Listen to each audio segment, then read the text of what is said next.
ఈనాటి కార్యక్రమానికి అధ్యక్షులైనటువంటి పెద్దలు వెంకటరామరెడ్డి గారిని వేదికపై రావాల్సిందిగా విజ్ఞప్తి చేస్తున్నాం.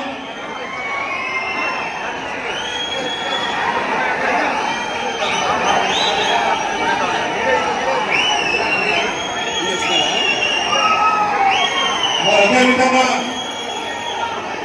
వైఎస్ఆర్ పార్టీ జిల్లా అధ్యక్షులైనటువంటి పెద్దలు అనంత వెంకటరామరెడ్డి గారికి స్వాగతం సుస్వాగతం. అదేవిధంగా రాష్ట్ర ప్రధాన కార్యదర్శి అయినటువంటి అందరూ కూర్చోవలసిందిగా కోరుతున్నాం. దయచేసి మీతో బాబు దయచేసి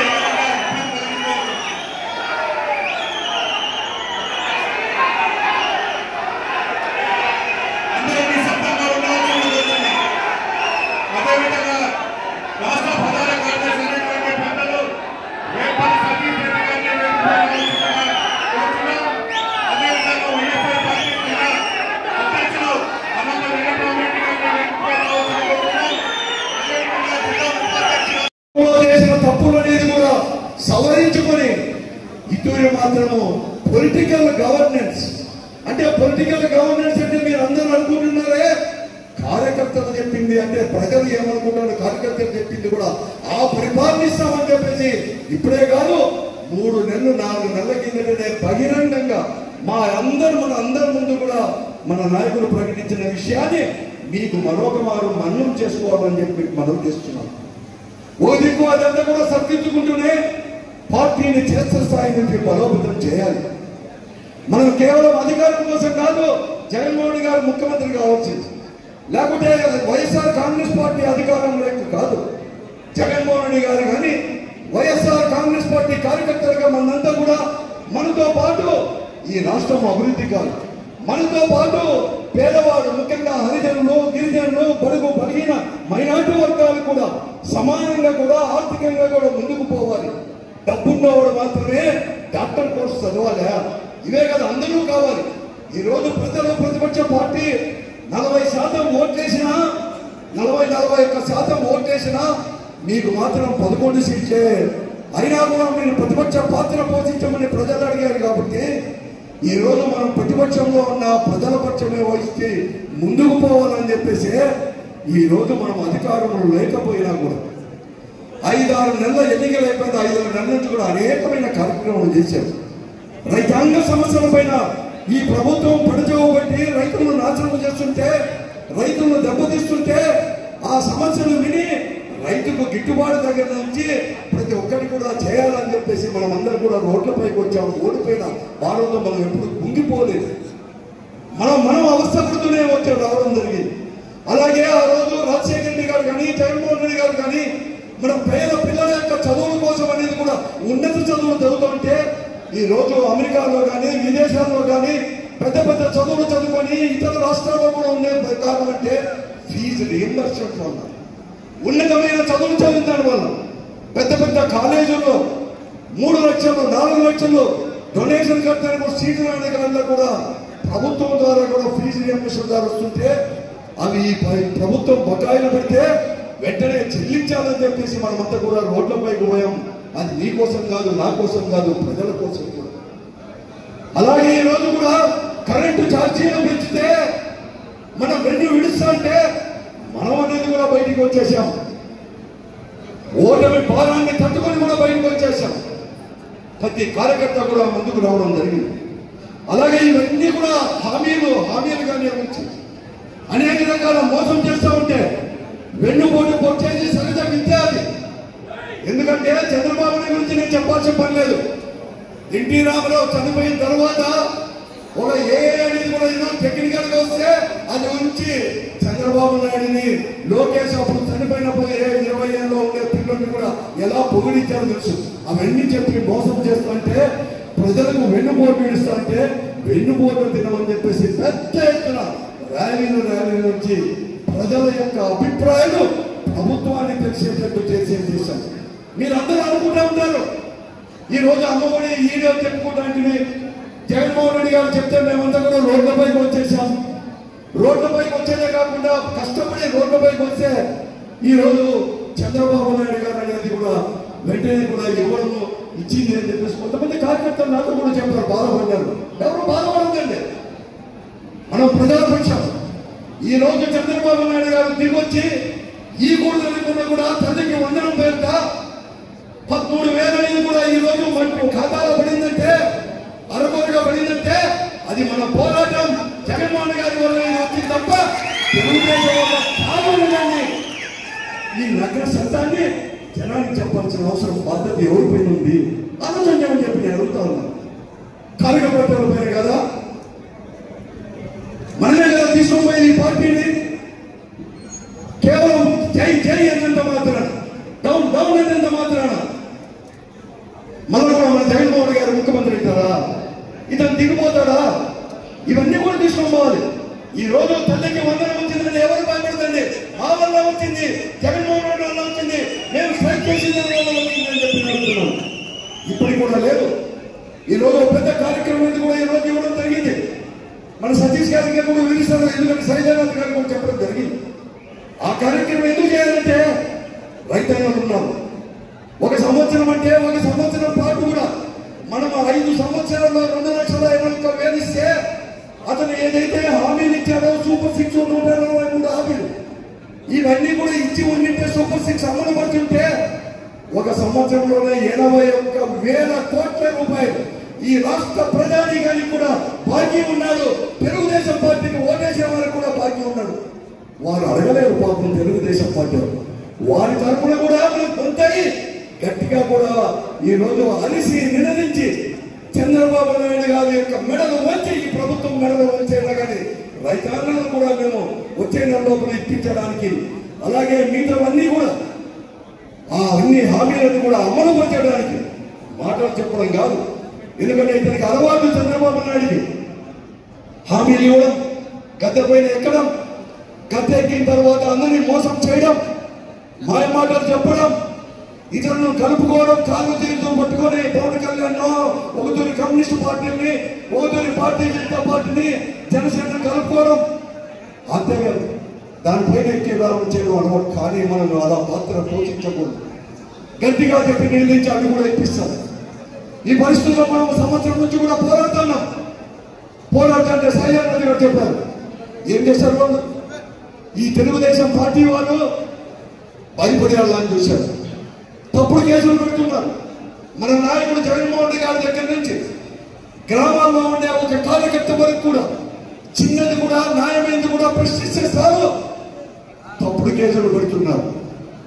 2 ఏళ్ళవి 3 ఏళ్ళవి మనం అధికారంలో ఉన్నప్పుడు కూడా ఏదో సోషల్ మీడియాలో ఒక మాట అన్నాడని చెప్పేసి ఈరోజు కూడా పెడతా ఉన్నారు. మరీ ముఖ్యంగా ఇప్పటికే నమ్మకం పోగొట్టుకున్నారు. ఈ రోజు చంద్రబాబు నాయుడికి జగన్ యొక్క ఫోబియా పట్టుకుంది. జగన్మోహన్ రెడ్డి గారు అనేది కూడా లేనే లేదంటాడు, భూస్థాపితం చేస్తానంటాడు. నిద్రపోయినా నిద్ర లేచినా కూడా జగన్ గారి యొక్క జపం చేయడమే తప్ప జగన్ నామస్మరణ తప్ప మరొకటి ఉందా అని చెప్పి ఆలోచన అడుగుతా ఉన్నాం. ప్రజలు ఆలోచన ఉందని చెప్పేసి భయం. కాబట్టి మనం అందరం కూడా చేయాలి. ఎవరు కేసులకు భయపడాల్సిన అవసరం లేదు. మీకు స్థానిక శాసనసభ్యుడు జయరాముల గురించి ఏం కాదు. శైలనాథ్ గారు చెప్పారు, పక్కనే పక్క కాన్స్టిట్యూన్సీ ఆయన కూడా జగన్ గారి మంత్రివర్గంలో కూడా 5 సంవత్సరాలు పనిచేసేవాడు. ఆ రోజు కూడా జగన్ గారిని ఇలాగే కూడా పొగుడుతూ అందులో 2.5 సంవత్సరం 3 సంవత్సరాలు అంటే 5 సంవత్సరాలు పూర్తి కాలం కూడా ఆయన కాళ్ళ చేతులు పట్టుకొని పనిచేసేవాడు. కానీ ఆడ వండి ఒక్క తూరి కొడితే ఈ రోజు ఇక్కడ వచ్చి గుంటకాల్లో పడాడు. గుంటకాలు ప్రజలన్నీ కూడా ఏదో దేవుడు పుణ్యాన్ని కూడా గెలిస్తే ఈ రోజు మన కాళ్ళు చేతులు నేను కొడతా అంటారు. అమ్మను గుంటకాల పరిస్థితి అంతా తెలియదేమో. చాలా మంది ఇక్కడ పార్లమెంట్ సభ్యులుగా ఉన్నారు. ఏం చేయాలో వీళ్ళందరికీ కూడా తెలుసు. ఇప్పుడు కొడితే ఆలూరు గారు కదా ఎక్కడ స్థానంలో రాజకీయం మన కథ తెలియదేమో వీళ్ళకందరికీ కూడా. ఎవరు భయపడద్దండి, ఎవరు భయపడద్దండి. కార్యక్రమం చేసినా ఎవరు చేసినా కూడా అనవసరంగా కూడా మనలో మనం వివాదాలు పట్టుకొని కూడా చేయట్లేదు. అన్ని కూడా పక్కన పెట్టి ఒకే లక్ష్యంతో మనమందరం కూడా పనిచేసేదానికి ఒకే దాంతో కూడా మనం ముందుకు వెళ్దాం. ఈ పోలీసులకు ఎక్కువ భయపడతండి. నేను నిన్న కూడా చెప్పాను, పోలీసు వారు చట్టం అనేది మీకే కాదు, చట్టం మాకే కాదు, మీకు కూడా వర్తిస్తుంది. మీరు పోలీసులైనా రెవెన్యూ డిపార్ట్మెంట్ అయినా కూడా అందరికి కూడా సమానమే. ఈ రోజు మేము తెలుగుదేశం పార్టీ వారు మా పైన కాలుతుంటే వారికి జవాబు చెప్పడానికి మా పార్టీ కార్యకర్త సిద్ధంగా ఉన్నారు. ఏ దానికైనా కూడా ఎలా వచ్చినా కూడా ప్రజాస్వామ్య పద్ధతిలో పోవాలనేది మాది. కానీ మీరు అలా పోకుండా వేరే రకంగా పోతే దానికి కూడా సిద్ధమే పార్టీ కార్యకర్తలు. కానీ మేము కూడా ఎక్కడ కానీ భయపడాల్సిన అవసరం లేదు. కానీ మీరు పోలీసులు వ్యవస్థను చేతిలో పెట్టుకొని ఆ వ్యవస్థను తీస్తే ఇంతవరకు వారిపైన పోరాడుతున్నాం. భవిష్యత్తులో పోలీసు వారితో కూడా పోరాడడానికి కూడా సిద్ధంగా ఉన్నాం. మీ పైన కేసులు పెట్టలేమా? మీరు మమ్మల్ని కోర్టుకి ఇచ్చినట్లే దొంగ కేసులు పెట్టి చెప్పినట్లే మీరు చేసే అవినీతి, మీరు చేసే అన్యాయం, మీరు చేసే దురాక్రమణలు, మీరు రాజ్యాంగ అంబేద్కర్ రచించిన రాజ్యాంగబద్ధంగా వ్యతిరేకంగా మీరు చేసే చర్యలకు మీ పైన కూడా కేసులు పెట్టి మిమ్మల్ని కూడా కోర్టుకు రాస్తామని చెప్పేసి పోలీసు వారిని హెచ్చరిస్తున్నారు. ఈ వేదిక ద్వారా కూడా మీరు మీ విధులు సక్రమంగా కూడా నిర్వర్తించండి. మీకు ఎస్పీనో ఐపీఎస్ చదివిన వాళ్ళు డిఐజీలు చెప్తే మీరు వినండి. కానీ మీ శాసనసభ్యులు చెప్పినట్టుగా వారి చేతిలో పోతే మాత్రం కాదని నేను మనం చేస్తాను. ఈ రోజు ఇక్కడ ఎలా ఉందో, ఎలా అవినీతి పరంగా సంపాదిస్తున్నారని చెప్పాల్సిన అవసరం లేదు. ప్రతి శాసనసభ్యులు కూడా ఈ రాష్ట్రంలో తెలుగుదేశం పార్టీ శాసనసభ్యులు అనకూడదు. కానీ మద్యం వ్యాపారం ఎలా చేస్తున్నారో మీకు అందరికీ కూడా తెలుసు. కేవలం ఈ రాష్ట్రంలో అధికారికంగా 270 మాత్రమే మద్యం షాపులుంటే కొన్ని వేల యొక్క పెయింట్ షాపులు పెట్టుకొని ఎలా అక్రమంగా సంపాదిస్తున్నారు. ప్రతి కింద కందమ్మను కూడా 10-15 సంవత్సరాల కందమ్మను కూడా ఈ రోజు ఆ తాగుడికి బానిసలుగా చేసేదానికే ఈ తెలుగుదేశం పార్టీ ఎమ్మెల్యేలు మనం ఎన్నుకోండి తప్ప మరొకటి మనం చూస్తున్నాం. ఈ రోజు మీ శాసనసభ్యుడు ఒక్కొక్క మండలాన్ని కూడా ఒక్కొక్క తమ్మునికో కొడుకో రాసించి ఒక సూడో ఎమ్మెల్యేలుగా తయారు చేస్తున్నాడు. వారికి కూడా నేను తహసీల్దార్కి పోలీసులకు చెప్తున్నాను, ఈ సూడో ఎమ్మెల్యేల మాట మేము ఇంటికి పోతుంటే మీ పోలీస్ స్టేషన్ నింపేస్తాం. మా పార్టీ కార్యకర్తలు కూడా తెలియజేస్తాం. రేపు జరగబోయే కార్యక్రమం మనం అందరూ కూడా గ్రామానికి వెళ్ళాలి. ఈ రోజు ఒక వెబ్సైట్ ఒకటి అనేది కూడా క్యూఆర్ కోడ్ అనేది కూడా ఇవ్వడం జరిగింది. ఆ క్యూఆర్ కోడ్ అంటే క్యూఆర్ కోడ్ అనేది కూడా ఓపెన్ చేస్తే ఆ రోజు చంద్రబాబు నాయుడు గారు ఎన్ని వాగ్దానాలు చేశారు, ఆ వాగ్దానాలు ఎలా కూడా ఈ రోజు కూడా మర్చిపోయి ఎలా పోయినాడు. అదే జగన్మోహన్ రెడ్డి గారు ఏం చెప్పారు, జగన్మోహన్ రెడ్డి గారు ఉన్నప్పుడు ఏం చేశారని చెప్పేదే కాకుండా మీరు మీ ఇంటిలో పెన్షన్లు ఇంకా రావాల్సిన వారు కాదు, లేకపోతే తల్లికి వందనం ఇంకా కూడా రావాల్సిన వారు కాదు, రైతుల సమస్య పైన అనేకంగా కూడా ఆ రోజు జగన్మోహన్ రెడ్డి గారు ఉన్నప్పుడు అన్ని కూడా సంక్షేమ కార్యక్రమాలు ఇస్తామని చెప్పడం జరిగింది. కాపు నేస్తామంట, బీసీ నేస్తామని, అలాగే మహిళలకు కూడా వారికి కూడా కానీ 0 వడ్డీ 0 లేని వడ్డీలు మహిళలకు వారందరికీ ఇవన్నీ కూడా 3 లక్షల వరకు కూడా లేకుండా దానికి ఇవన్నీ కూడా వస్తే మీ కుటుంబానికి ఎంత బాకీ పడింది ఈ ప్రభుత్వం అనేది కూడా తెలుస్తాం. దాన్ని ప్రతి ఒక్కరు కూడా త్రికరణ శుద్ధిగా ప్రతి ఒక్క కార్యకర్తలు కూడా ఇంటింటికి కూడా వెళ్ళి అవసరం వస్తే, లేకపోతే ఒక సమావేశాన్ని రచ్చబండనో లేకపోతే ఒక ఇంటి దగ్గర అవగాహన చేసుకోవడం వచ్చేసి ప్రతి ఒక్కరికి కూడా వివరించే కార్యక్రమాన్ని మనం అందరూ కూడా చేయాలి.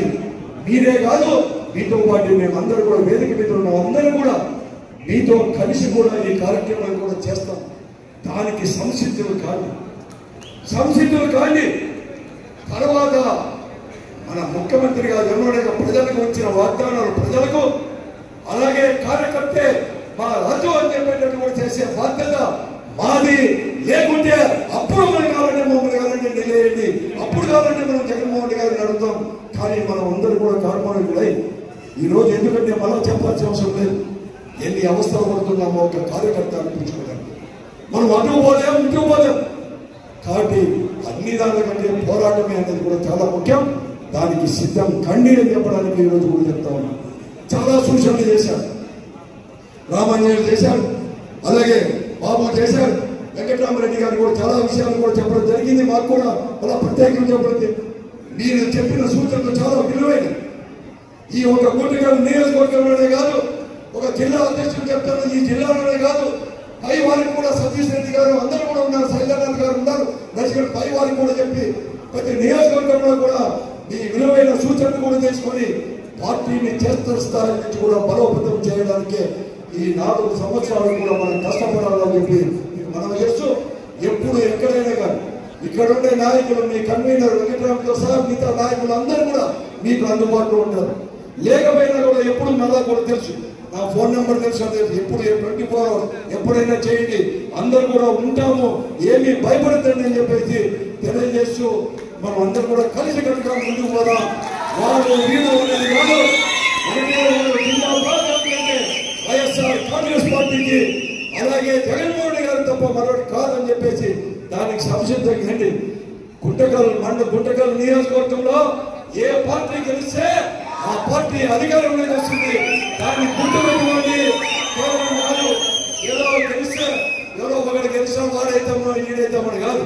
మన అంతిమ లక్ష్యం వైఎస్ఆర్ కాంగ్రెస్ పార్టీ అధికారంలో ఇవ్వడం. మన అంతిమ లక్ష్యం ఈ రోజు జగన్మోహన్ రెడ్డి గారిని ముఖ్యమంత్రిని చేసుకోవడం అనే దాంతో ముందుకు పోవాలని చెప్పేసి ఒక మంచి కార్యక్రమంలో పాల్పంచుకునే అవకాశం కల్పించిన మీకు, అలాగే మీ కన్వీనర్ వెంకటరామరెడ్డి గారికి కూడా ధన్యవాదాలు చెప్పుకుంటూ సెలవు తీసుకొస్తాను. 3-4 సార్లు అనంత వెంకటరెడ్డి పార్లమెంట్ సభ్యులైతే వెంకటరామరెడ్డి గారు కూడా 2 పర్యాయాలు 4 పర్యాయాలు పార్లమెంట్ సభ్యులు, మళ్ళా శాసనసభ్యులుగా అనంతపూర్ నియోజకవర్గం నుంచి. ఇటువంటి ఘనత కలిగినటువంటి కుటుంబాల వారసత్వం కలిగినటువంటి వ్యక్తులు వేదిక మీదినటువంటి గాలి లింగప్ప గారి చిన్నబాబు గారు మన జగన్మోహన్ రెడ్డి గారితో మాట్లాడుతూ గుంటకల్ గురించి మాట్లాడుతూ ఉంటే చిన్నబాబు అనేటువంటి వ్యక్తి నాడు బాగా చూసుకోవాలని చెప్తున్నారు. అంటే ప్రతి ఒక్క నాయకుని గురించి కూడా చాలా వివరంగా అవగాహన కలిగినటువంటి నాయకుడు మన జగన్మోహన్ రెడ్డి గారు. వేదిక మీద ఉన్నటువంటి శైలజానాథ్ అన్న కాలేజీ లైఫ్లో నుంచే ఒక కమ్యూనిస్ట్ నాయకునిగా ప్రజలు పడేటువంటి కష్టాలు, విద్యార్థులు పడేటువంటి కష్టాల మీద పోరాటం చేసేటువంటి వ్యక్తిగా కాంగ్రెస్ ప్రభుత్వంలో మంత్రి పదవి చేసి మంత్రి అనుభవం ఉన్నటువంటి వ్యక్తి శైలజన్న ఇటీవల మన పార్టీలోకి రావడం మనకందరికీ కూడా చాలా గొప్ప అసెట్ అని కూడా తెలుసుకోవాల్సింది.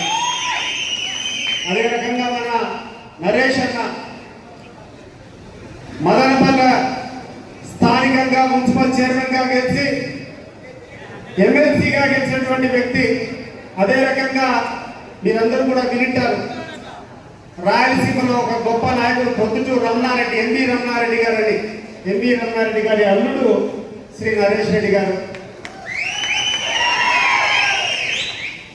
ఒక సంవత్సరం క్రితం వైఎస్ఆర్ కాంగ్రెస్ పార్టీ అధికారం కోల్పోయినప్పుడు విపరీతమైనటువంటి దాడులు జరుగుతూ ఉంటే వైఎస్ఆర్ కాంగ్రెస్ పార్టీ నాయకుల మీద, కార్యకర్తల మీద, దీని మీద నిర్ణయించడానికి జగన్మోహన్ రెడ్డి గారు ఢిల్లీలో కూర్చొని కేంద్ర ప్రభుత్వం యొక్క కన్ను తెప్పించడానికి ఒక ఉద్యమం మొదలైతే అక్కడ చూసాయి మన నైవేద్య రెడ్డి గారిని.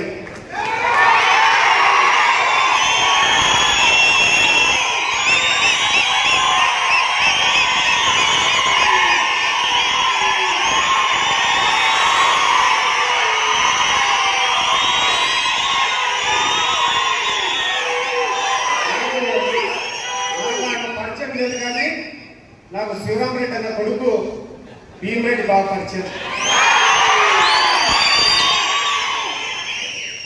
ఆయన పరిచయం చేశాడు. నన్ను మరి ఎందుకమ్మా నువ్వు వచ్చినావు అన్న లేదంటే నాన్నకు బాగలేదు కాబట్టి వచ్చానటువంటి ఆ రాజకీయ కసినటువంటి వ్యక్తి.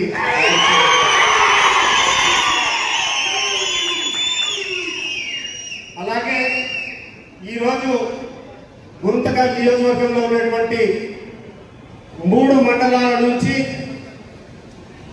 2 పురపాలక సంఘాల నుంచి వచ్చినటువంటి నాయకులకు,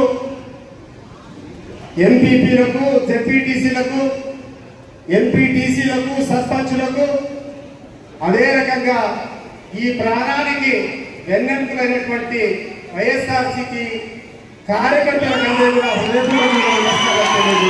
చేస్తాడు జగన్మోహన్ రెడ్డి. నేను వస్తే 10,000 ఇస్తానని చెప్తున్నాడు. ఈరోజు ఏమైంది వాలంటీర్లకు అంటే ఈరోజు ఒకసారి ఆలోచన చేయండి. మీద చంద్రబాబు నాయుడు అనుకుంటాడు, లోకేష్ అనుకుంటారు మేము చెప్పిందని మర్చిపోతారని. పూర్వకాలంలో అయితే మర్చిపోయే వాళ్ళే, కానీ ఈరోజు ప్రతి ఒక్క చేతిలో సెల్ ఫోన్లు ఉంటాయి. ఎక్కడ చూసినా సోషల్ మీడియాలో మనం చెప్పినటువంటి ప్రతి మాటలు వైరల్ అవుతున్నాయి. ఏ రకంగా వాళ్ళు చెప్పినటువంటి అబద్ధాలన్నీ ఆ రోజు వాగ్దానాల రూపంలో వాళ్ళు చెప్పారో అవన్నీ కూడా మనం ఒకసారి గుర్తు తెచ్చుకుందాం. ముఖ్యంగా సూపర్ 6 లో అన్నిటికంటే ముఖ్యమైనటువంటి హామీ ఏంటంటే రైతు సోదరులందరికీ కూడా అప్పుడు ఇచ్చేటువంటి సహాయం సరిపోదు, 20,000 రూపాయలు ప్రతి ఒక్క రైతు కూడా నేను వచ్చేటువంటి మొట్టమొదటి రోజు నుంచే ఇస్తానని చెప్పి హామీ ఇచ్చారు. ఏం సోదరులారా, ఎక్కడన్నా 20,000 రూపాయలు ఎవరికన్నా పడిందా? ఎవరికన్నా 20,000 రూపాయలు పడిందా అని చెప్పి నేను అడుగుతున్నా. ఒక్క రాగినయా పైసా కూడా ఇంతవరకు రాలేదు. పైపెచ్చు ఇంతవరకు రైతు అనేటువంటి వ్యక్తికి గడిచిన సంవత్సరం నుంచి ఒక్క రాగినయా పైసానా ఈ ప్రభుత్వం నుంచి లాభం చేరిందా? సబ్సిడీలో ఏంది రాగా? పైగా ఈరోజు రైతులు పండించేటువంటి పంటలు ఇక్కడ ఏమేమి పండుతాయన్నా? ఇక్కడ ఏమేమి పండుతాయి పంటలు? వేరుశనగ పండుతుంది.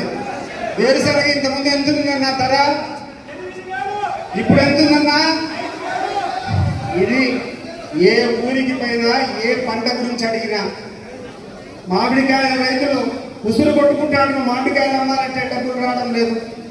మిర్చి రైతుల దగ్గరికి పోతే మిర్చి రైతులకు వాళ్ళకి గిట్టుబాటు ధర లేదు.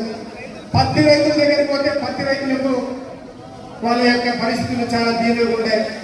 వరి ధాన్యము 1,800 రూపాయలతో ముందు అమ్ముతా ఉన్నాడు. 18 రూపాయలు రైతులకు వస్తా ఉన్నది. ఇప్పుడు 1,200, 1,300 కూడా అడిగేవారు లేదు. ఈ రకంగా రైతులు పండించేటువంటి ప్రతి ఒక్క సరుకు కూడా ఈరోజు అత్యంత దయనీయమైన పరిస్థితిలో రేట్లు ఉన్నాయంటే దీనికి కారణం ఈ చంద్రబాబు నాయుడు ప్రభుత్వం కాదా అని ఒకసారి ఆలోచన చేయండి.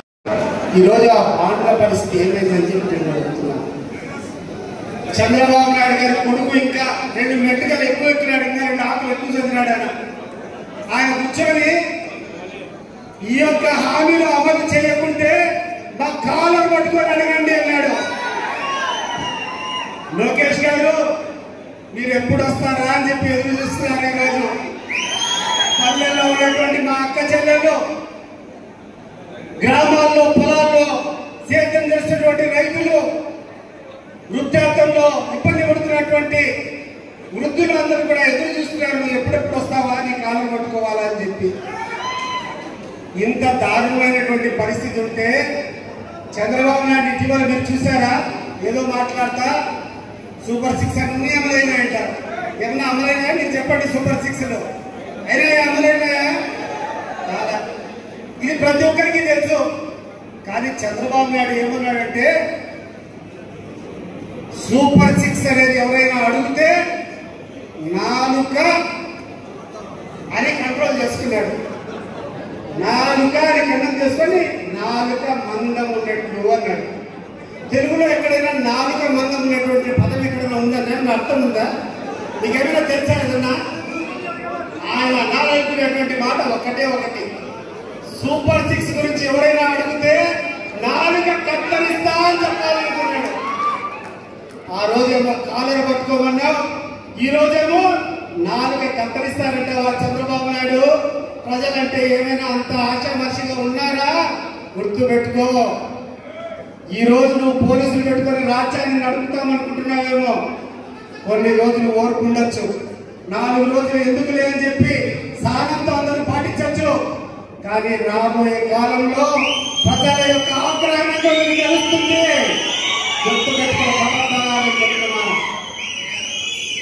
అధికారం కోసం నువ్వు చేసినటువంటి అబద్ధాలతో పాటు అభివృద్ధి నెపం చెప్పావు. అభివృద్ధి అంటే చంద్రబాబు నాయుడు యొక్క పేటెంట్ అని చెప్పావు. చంద్రబాబు నాయుడుతోనే అభివృద్ధి సాధ్యమని చెప్పావు. నేను అడుగుతున్నా, ఈరోజు మీ గుంతకల్ నియోజకవర్గంలో ఏమేమి అభివృద్ధి పనులు జరిగాయన్నా ఒకసారి మీరు ఆలోచన చేయండి. రాష్ట్రం గురించి పక్కన పెట్టండి, ఏమేమి పనులు జరిగాయి ఒకసారి చెప్పండి. తెలుగుదేశం పార్టీ కార్యకర్తలు నిలుస్తున్న ఎవరు అంటే రండి చెప్పండి ఏం చేశారు. ఈ సంవత్సరం పొడుగునా ఒక్క రాగినయ పైసా అభివృద్ధి పథకాలు చేయడం. నువ్వు చేసిందంతా ఏంటి? అప్పులు చేయడం, రాజధాని పెట్టాయని చెప్పడం, ఒక పక్క కమిషన్ తీసుకొని స్వాహా చేసుకొని జోబులో పెట్టుకోవడం. ఇది తప్ప ఏమైనా చేసావా? పైన కూర్చొని నువ్వు నీ కొడుకు దోపిడీ చేస్తా ఉంటే స్థానికంగా ఉన్నటువంటి నాయకులు, స్థానికంగా ఉన్నటువంటి ఎమ్మెల్యేలు మంత్రులు ఏం చేస్తారన్నా? ఆవు చేలో గడ్డి తింటా ఉంటే దూడలు ఏమైనా గడ్డలేమైనా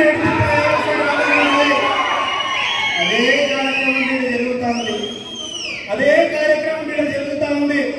నువ్వేమో పైన కూర్చొని రాష్ట్రంలో ఉన్నటువంటి పెద్ద ప్రాజెక్టులు చెప్పి ఊతిరిపోతా ఉంటే స్థానికంగా ఉన్నటువంటి ఎమ్మెల్యేలు, మంత్రులు వాళ్ళ ఇష్టానుసారం కూర్చొని ప్రజల మీద దోపిడీ చేస్తూ ఉంటారు.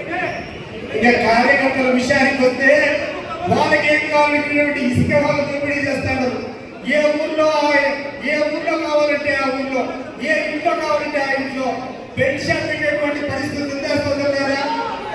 అది ఈ చంద్రబాబు నాయుడు గారు సాధించేటువంటి గొప్పతనం ఏదైనా ఉందంటే వాళ్ళ పార్టీ కార్యకర్తలకు ప్రతి ఒక్క గ్రామానికి, ప్రతి ఒక్క ఇంటికి ఒక పెన్షన్ మంజూరు చేసేటువంటి ఘనత ఈ యొక్క చంద్రబాబు నాయుడు ఉంటే చూస్తే ఈ చంద్రబాబు నాయుడు గారు కొత్త ప్రోగ్రాం పెడుతున్నాడు. ఏది? పోలవరం నుంచి బనకచెర్లకు లింకప్ చేస్తారంట. పోలవరం ఎక్కడుంది? గోదావరి జిల్లా నుంచి మన కర్నూలు జిల్లా దిగువ నంద్యాల జిల్లాలో ఉన్నటువంటి బనకచెర్లకు లింకప్ చేస్తారంట. దాదాపు 1,00,000 కోట్ల పైన ఈ యొక్క ప్రాజెక్టు ఖర్చు అవుతుంది. నేను అడుగుతున్నాను చంద్రబాబు నాయుడు గారు, మీరు ఆ కార్యక్రమం చేస్తామంటే మేము మొత్తం చెప్పాము. నేను దానికి వ్యతిరేకం కాదు. కానీ స్థానికంగా ఈ రాయలసీమలో ఉన్నటువంటి ప్రాజెక్టులు అనేకం నువ్వు అధికారం వచ్చినప్పటి నుంచి ఒక పిడికెడు మట్టి కూడా తీసినటువంటి పాపాలు పోలేదు. వాస్తవం మాట్లాడాలి. ఈ యొక్క గుత్తిలో ఉన్న డ్రింకింగ్ వాటర్ స్కీమ్ దాదాపు 70-80% పూర్తయింది. ఈ యొక్క సంవత్సర కాలంలో ఒక 10 రూపాయలు దానికి నిధులు విడుదల చేశారా? ఆ యొక్క ప్రాజెక్ట్ పూర్తి చేసిన దానికి ఏమైనా ఈ యొక్క ఎమ్మెల్యే కానీ, ఈ యొక్క ముఖ్యమంత్రి కానీ వాళ్ళ యొక్క కార్యక్రమాలు చేస్తారని ఆలోచన చేపిస్తున్నారు. ఇట్లా 1,00,000 రూపాయలు టెండర్ పిలిస్తే 10,000 కోట్ల రూపాయలు కమిషన్ వస్తుంది. కాబట్టి ఎట్లా ఒకట్లా ఈ డిపిఆర్ని అప్రూవ్ చేసుకొని ప్రభుత్వం నుంచి వాళ్ళకి అడ్వాన్స్ ఇప్పించిన డబ్బు తీసుకునేటువంటి ఆత్మలో ఉంటారు. నేను అడుగుతున్నాను చంద్రబాబు నాయుడు గారిని, నీకు చిత్తశుద్ధి ఉంటే రాయలసీమలో గడిచిన సంవత్సరం నుంచి నిర్వీర్యంగా ఉన్నటువంటి ఒక్క నీటి పారుదల శాఖ మీదైనా నీకు చిత్తశుద్ధి ఉందే చంద్రబాబు నాయుడు గారు? ఒకసారి నువ్వు వచ్చి రాయలసీమకు వచ్చి చూపించాల్సిందిగా నేను కోరుకుంటున్నాను. కార్యకర్తలందరి మీద కూడా అక్రమమైనటువంటి కేసులు, అన్యాయమైనటువంటి కేసులు ఏమన్నా మాట్లాడితే చాలా గలీజ్గా మమ్మల్ని తిట్టారని చెప్పి ఎవరో 2-3 మాట్లాడిన మాటలు టీవీలో పదే చూపిస్తారు. వాళ్ళ చేతుల్లో పత్రికలు ఉన్నాయి, వాళ్ళ చేతుల్లో ఛానల్స్ ఉన్నాయి. ఈ యొక్క అడ్వాంటేజ్ తీసుకొని విపరీతంగా వైఎస్ఆర్ కాంగ్రెస్ పార్టీ నాయకులు చేసేటువంటి ఒకరో ఇద్దరు తప్పు మాట్లాడితే దాన్ని ట్రోలింగ్ చేస్తున్నారే. నేను అడుగుతున్నా చంద్రబాబు నాయుడు గారు, నీతో సహా, నీ కొడుకుతో సహా, నీ దత్తపుత్రుడు పవన్ కళ్యాణ్తో సహా నీకు వినిపించలేదా అని చెప్పి నేను అడుగుతున్నాను. మా కార్యకర్తల మీద తప్పుడు కేసులు పెడుతున్నావే, నీకు ఒక 1000 కేసులు చూపిస్తా నీ కార్యకర్తలు మాట్లాడే. మరి నీ కార్యకర్తలు ఎంతమంది నువ్వు అరెస్ట్ చేశావని చెప్పి నేను ఈ సందర్భంగా నేను ప్రశ్నిస్తున్నాను. న్యాయం అన్న తర్వాత తర్వాత ముఖ్యమంత్రి అయిన తర్వాత నీ యొక్క రాజ్యం ఒక పార్టీకో ఒక కుటుంబానికో కాదు, రాష్ట్రంలో ఉన్నటువంటి ప్రజలకందరికీ సరి సమానంగా చూడాల్సినటువంటి బాధ్యత ఉందా లేదా చంద్రబాబు నాయుడు గారు అని చెప్పి నేను అడుగుతున్నాను. మరి ఏమైంది నీ విజ్ఞత? ఇప్పటికి 4వ ముఖ్యమంత్రి అంటావు, 50 సంవత్సరాల ఇండస్ట్రీ అంటావు. నువ్వు కూర్చొని వేదికలకి వైఎస్ఆర్ కాంగ్రెస్ పార్టీ వ్యక్తికి ఏమైనా సహాయం చేస్తే పాముకు పాలు పోసినటువంటి నికృష్టమైనటువంటి మాటలు మాట్లాడుతున్నావంటే ప్రజాస్వామ్యం పైన నీకు ఏమాత్రం గౌరవం ఉందా చంద్రబాబు నాయుడు గారు అని చెప్పి నేను అడుగుతున్నాను. మీ రథపుత్రుడు కోట్లు సంపాదించుకున్నారు, మీరు ఎక్కడికైనా పోతారు. మీరు ఈ రాష్ట్రంలోనే ఉంటారు. మీకు హైదరాబాద్ లో నివాసాలు ఉన్నాయి, హైదరాబాద్ కూడా ఆగబడుతుంటే విదేశానికి వెళ్ళిపోతారు. కానీ ఈడ పుట్టి పెరిగి ఇక్కడి నివాసం చేసేటువంటి మిగతా కార్యకర్తలకు పరిస్థితి ఒకసారి నిన్ను గుర్తు చేసుకోమని చెప్పి ఈ సందర్భంగా నేను చెప్తున్నాను. ఇందాక చిన్నబాబు గారు చెప్పారు కొన్ని అంశాలు, వెంకటరామరెడ్డి గారు కూడా నేను సవినయంగా చెప్తున్నా. ఈ పార్టీ వైఎస్ఆర్ కాంగ్రెస్ పార్టీ జగన్మోహన్ రెడ్డి గారి అభిమానులది. ఈ యొక్క వైఎస్ఆర్ కాంగ్రెస్ పార్టీ రాజశేఖర రెడ్డి గారి అభిమానులది. రాజశేఖర రెడ్డి గారి అభిమానులున్న, జగన్మోహన్ రెడ్డి గారి అభిమానులున్న ఈ పార్టీకి ఎప్పుడూ ముందరేటువంటి కార్యకర్తలు ఎవ్వరు కూడా మర్చిపోవద్దు. అందరికీ దయచేసి స్థానం కల్పించండి. మరి పిలిచి ప్రతి ఒక్కరిని గుర్తించండి. ఆ తర్వాత కార్యకర్తలందరికీ కూడా ఒక చిన్న విన్నపం చేస్తున్నాను. నియోజకవర్గానికి ఒకరే ఒక ఇన్ఛార్జ్ ఉంటారు, నియోజకవర్గానికి ఒకటే ఒక అభ్యర్థి ఉంటారు. ఆ అభ్యర్థిని జగన్మోహన్ రెడ్డి గారు ఎవరు నిర్దేశిస్తే వాళ్ళకు మనం అందరం కూడా క్రమశిక్షణ కలిగినటువంటి సైనికులుగా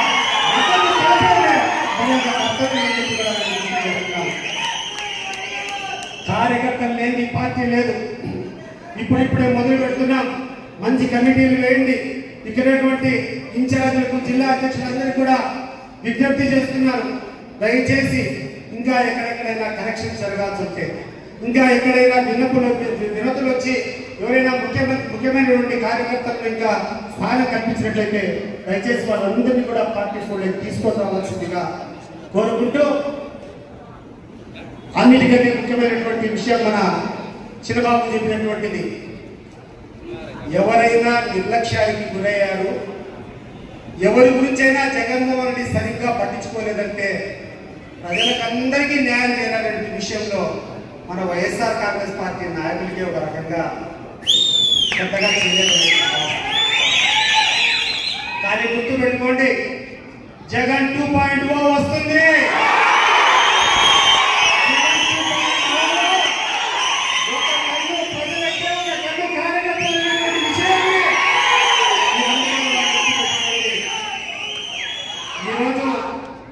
జగన్మోహన్ రెడ్డి ఎక్కడికి పోతే అక్కడ విపరీతంగా జనాలు వస్తూ ఉంటారు. మీ యొక్క పాత జిల్లాలో భాగమైనటువంటి రాప్తాడు నియోజకవర్గంలో ఒక కార్యకర్త చనిపోతే అక్కడికి జగన్మోహన్ రెడ్డి పోతే ఆ రోడ్లు, ఆ గ్రామాలన్నీ పట్ల మీరు చూసారు కదా, పేపర్లు చూసారా? ఇటీవల మిర్చి రైతులకు గిట్టుబాటు ధర లేదని చెప్పి పొదిలేనటువంటి గ్రామానికి మన ఒంగోలు జిల్లాకు పోతే రోడ్లు పట్టలే, లక్షల జనాభా. ఎక్కడైనా వివాహ కార్యక్రమానికి పోతే లక్షల జనాభా. ఎవరైనా పార్టీ కార్యకర్తలు జైల్లో పెడితే వాళ్ళు పరమాశానికి పోతే లక్షల జనాభా. ఇవి చూసి ఓర్వలేక మన్నాడు జగన్మోహన్ రెడ్డి గారి కార్యక్రమం ఒకటి నెల్లూరులో ఉంది. మన నాయకుడు, మన పార్టీ జిల్లా అధ్యక్షుడు కాకాని గోవర్ధన్ రెడ్డి గారిని అక్రమంగా అరెస్ట్ చేస్తే ఆయన పరామర్శించడానికి జగన్మోహన్ రెడ్డి గారికి వస్తే మీ హెలికాప్టర్లో అనుమతి ఏమని చెప్తున్నాడు. ఏమయ్యా చంద్రబాబు నాయుడు, జగన్ వస్తే జనం వస్తారని ఆ జనం తీసుకొని మీకు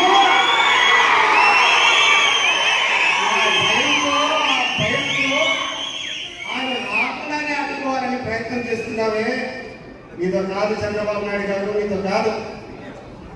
అరచేతితో ఏ రకంగా సూర్యకరణాలను ఆపగలుగుతారనుకుంటావో, జనం నుంచి జగన్మోహన్ రెడ్డిని దూరం చేయాలంటే కూడా అది అసాధ్యం అని చెప్పే విషయం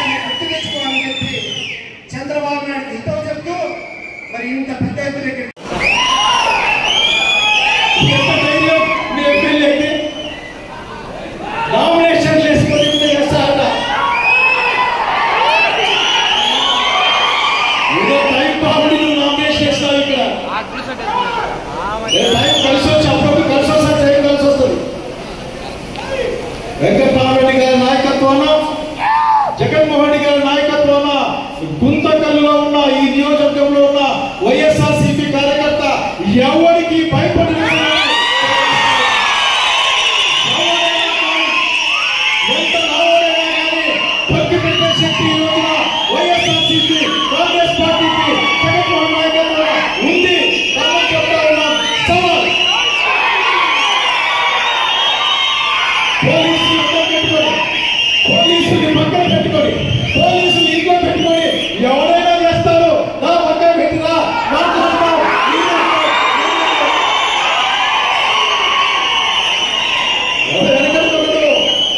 గోతులు దాక్కొని రండి మీ చేత అయితే అన్నాడు. మేమెక్కడ గోతులు దిగుతాం కానీ గోతులు దిగుతాం కానీ. కనుక ఈ రోజున చంద్రబాబు నాయుడు గారు కూడా అదే మార్గంలో ఉన్నారు. ఆయన 6 పథకాలు అమలు చేశారట. ఎవరు అనకూడదట. అడిగితే మన 4 మందం అనుకున్నాడో కోస్తారన్నాడో తెలియదు కానీ మొత్తం 4 క్యాంప్ పెట్టి మందకున్నాడు ఆయన దగ్గరికి. చంద్రబాబు నాయుడు వెళ్తా ఉన్నా రండి పంపండి మీరే వస్తారా రండి ఏం అమలు చేశారో తెలుసుకుందాం ప్రజల దగ్గర. వాళ్ళ కార్యకర్తలు అంట ఇంటింటికి వస్తారట. మనం అనకూడదట. ప్రజలు ఎచ్చట అంటే ప్రజలంటే నాకు అర్థం కావడంలే. 40% మంది ప్రజలు జగన్మోహన్ నాయకత్వం విశ్వసించి ఈ రాష్ట్రంలో ఓటేశారు. వేలాదిగా జగన్మోహన్ రెడ్డి గారు రోడ్డు మీదకి వస్తే భూమి కంపించిపోతా ఉంది. వేలాదిగా గంటల కొద్ది ఆ ఊరు మొత్తం మాట్లాడిపోతా ఉంది. ఏం చేస్తారో బాబు గారు అర్థం కాలేదు. మేము మీటింగ్ పెడతాం. నీ 6 పథకాలు ఎంత అమలు చేశావో, నీ 6 పథకాలు ఏ ఇంటికి పోయాయో అందులో నీ కార్యకర్తలు ఎక్కడెక్కడ వేలు పెట్టి మొక్కలు పెట్టారో మాట్లాడదాం రా.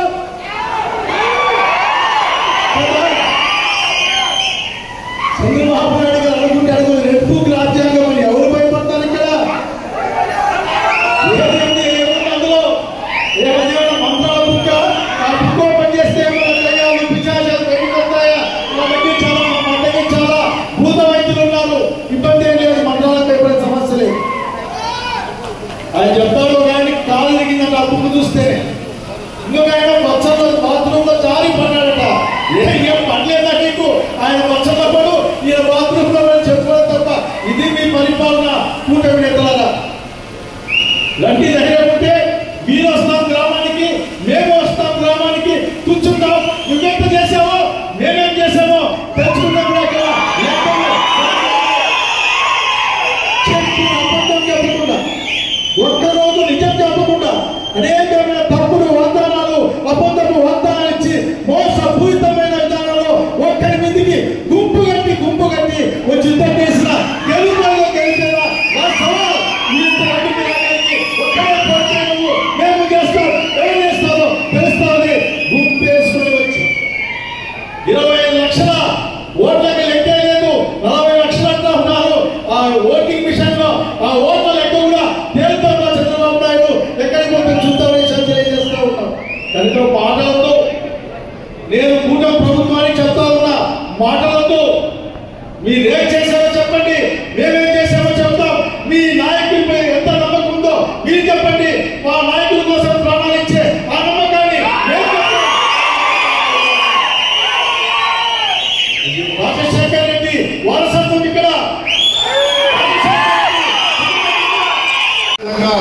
మన పెద్దలు మనందరికీ సుపరిచితుడు మన జిల్లా అధ్యక్షుడు వారు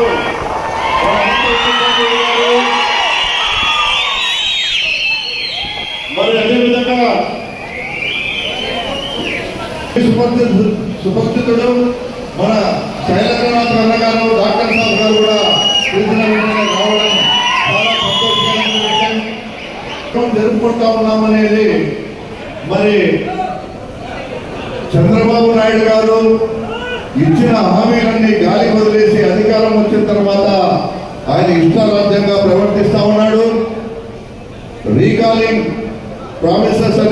కార్యక్రమం ఈరోజు రాష్ట్ర వ్యాప్తంగా కూడా జరుపుకుంటా ఉన్నాం.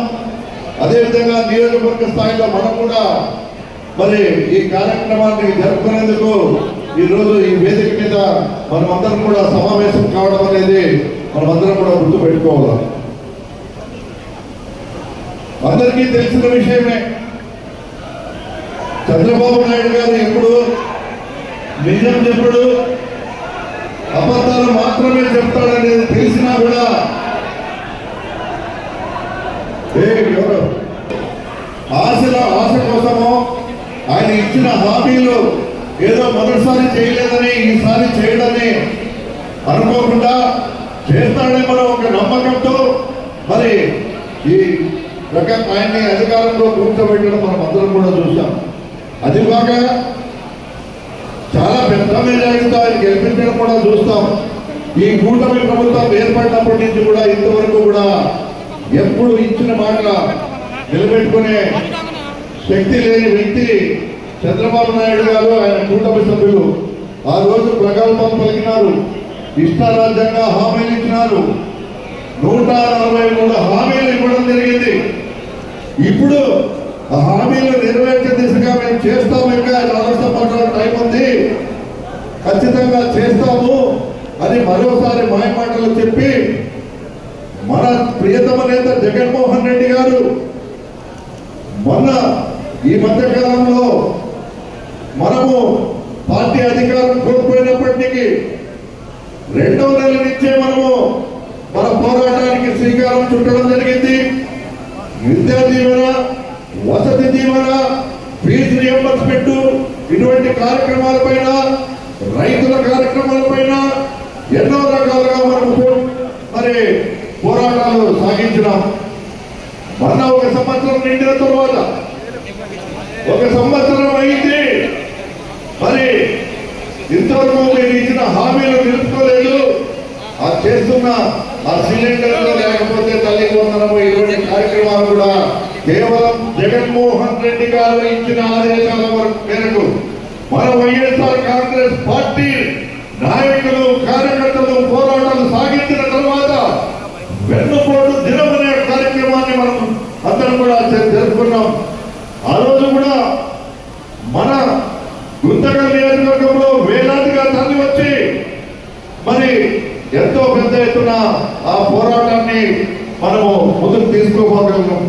ఇది ఒక గుంతకల్లోనే కాదు, రాష్ట్రం అంతటా కూడా ఈ వెన్నుపోటు దినం పూర్తి స్థాయిలో సక్సెస్ కావడంతోనే భయపడి తల్లికి వందనం అనే కార్యక్రమాన్ని మేము ఆ రోజే చెప్పాం. వెన్నుపోటు దినం రోజున ఏమని చెప్పాం? చంద్రబాబు నీవు మోసం చేస్తే చూస్తూ కూర్చోము, తప్పకుండా నీ మెడలు వంచైనా కూడా ఆ పోరాటంలో నిలబెట్టి తీర్పామని ఆ రోజు చెప్పడం జరిగింది. ఇంతట్లో ఆగదు, మీరు ఇచ్చిన ఈ 143 హామీలు, ప్రత్యేకంగా సూపర్ 6 అనే హామీలు, ఇవన్నీ కూడా పూర్తి స్థాయిలో ప్రజల